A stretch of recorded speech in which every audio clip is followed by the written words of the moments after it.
O ano é 1939. A Segunda Guerra Mundial acabou de começar. A Alemanha nazista está em guerra com a Grã-Bretanha, e Hitler sabe que uma invasão direta às linhas britânicas é praticamente impossível. A marinha alemã é inferior, e a força aérea britânica acabou de vencer a Batalha da Inglaterra. O Canal da Mancha é uma barreira natural que os alemães não conseguem cruzar. Mas um chefe da Gestapo, Reinhard Heydrich, tinha um plano diferente. Não precisava de navios, não precisava de paraquedistas. Não precisava de um único soldado cruzando o canal. Ele queria destruir a Grã-Bretanha de dentro para fora. E a arma que ele ia usar para isso? Dinheiro. Mais especificamente, imprimir dinheiro em quantidade suficiente para destruir a economia britânica. O plano ficou conhecido como Operação Bernhard e é até hoje a maior operação de falsificação monetária da história da humanidade. Mas o mais perturbador dessa história não é o que os nazistas fizeram, é o que ela revela sobre o que todos os governos do mundo fazem hoje.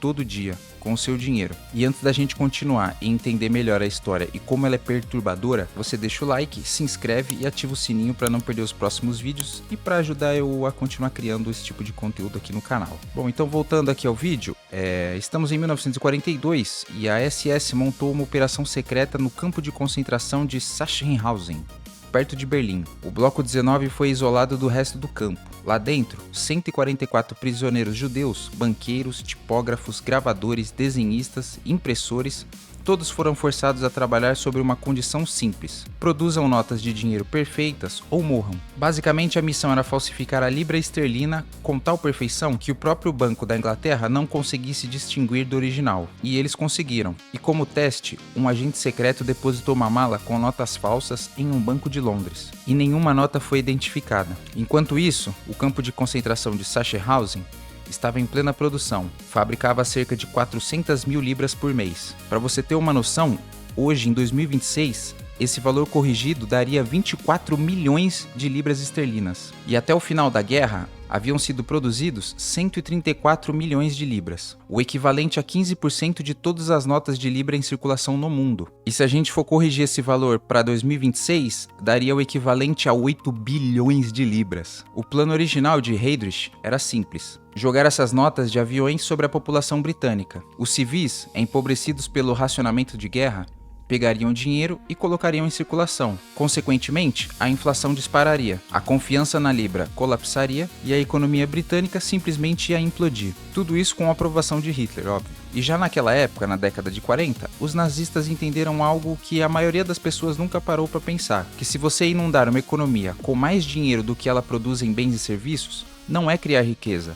É justamente o contrário, é destruir riqueza. Se você dobrar a quantidade de dinheiro sem dobrar a quantidade de coisas para comprar, cada nota vale menos. O poder de compra de todo mundo cai. E os nazistas usaram isso como uma arma de guerra. E funcionou. Especialistas estimam que, se a guerra tivesse durado mais um ano, os 134 milhões de libras falsas teriam poder suficiente para colapsar a economia britânica. Bom, e se imprimir dinheiro e gerar inflação na década de 40 foi considerado um crime de guerra e uma jogada genial por parte dos nazistas para destruir a economia britânica, por que nos dias de hoje a inflação é tolerada e a impressão de dinheiro é incentivada pelos bancos centrais? Percebe como não faz o menor sentido? Vamos trazer esse raciocínio agora aqui para o Brasil. Entre 2020 e 2023, o IPCA acumulou mais de 20%.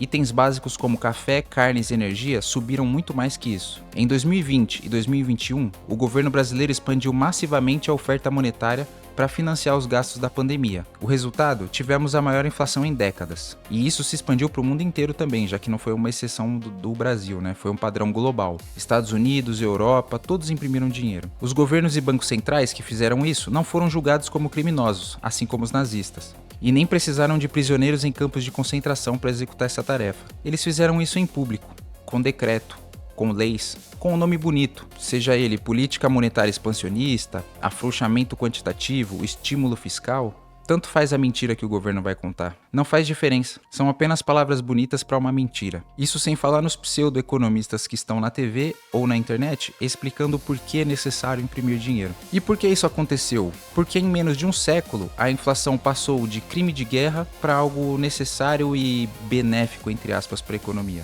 Bom, em algum momento do século XX, os economistas do mainstream convenceram governos, bancos centrais e a população de que inflação controlada é coisa boa, que 2%, 3% ao ano é uma meta saudável e que a deflação muitas vezes pode ser o verdadeiro perigo. Percebe o quão absurdo é tudo isso? Eles estão dizendo que o seu dinheiro perder valor todo ano é saudável, que o governo imprimir dinheiro para financiar déficits é política responsável, que a destruição gradual do seu poder de compra é necessária para o crescimento econômico. Os nazistas tentaram destruir a Grã-Bretanha com inflação. Os bancos centrais e governos fazem isso com seus próprios cidadãos com a premissa de salvar a economia. E o governo, além de ter o monopólio da força e poder fazer o que quiser com o seu dinheiro, ele ainda tem uma espécie de monopólio da narrativa. Se a gente voltar para os anos 80 e início dos anos 90, a gente vai ver que o Brasil viveu uma das piores hiperinflações da história. Em 1989, a inflação anual chegou a 1.782%.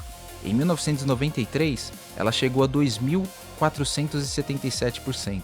Como isso aconteceu?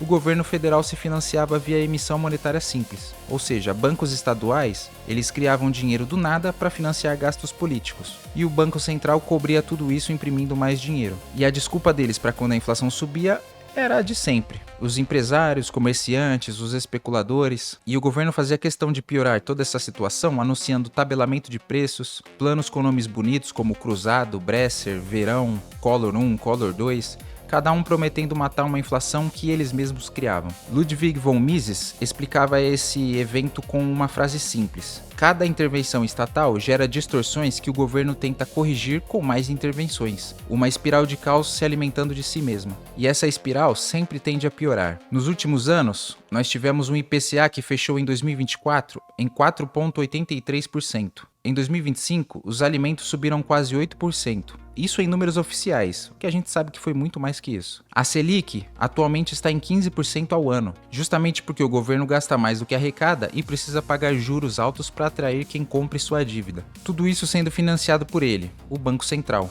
que expande a base monetária desenfreadamente. E na base dessa pirâmide toda está você, pagando a conta em forma de inflação e juros altos que encarecem tudo. É o tal do efeito Cantillon funcionando na prática. O dinheiro novo que entra na economia beneficia primeiro quem está perto da fonte: o governo, grandes bancos, setores politicamente conectados, mas quando chega a você, o dinheiro já perdeu o valor. Você recebe por último e ainda paga a conta por isso. Sempre. Os prisioneiros do Bloco 19 de Sachsenhausen sabiam que estavam produzindo uma arma de destruição econômica. Sabotavam o processo quando podiam, atrasavam entregas, fingiam dificuldades técnicas, qualquer coisa para retardar o que sabiam ser destrutivo. Governos e bancos centrais usam isso como ferramenta de política econômica contra os próprios cidadãos. E a única diferença entre os dois é que um chamava isso de plano de destruição e o outro chama de meta de inflação. Mas eu quero saber de você.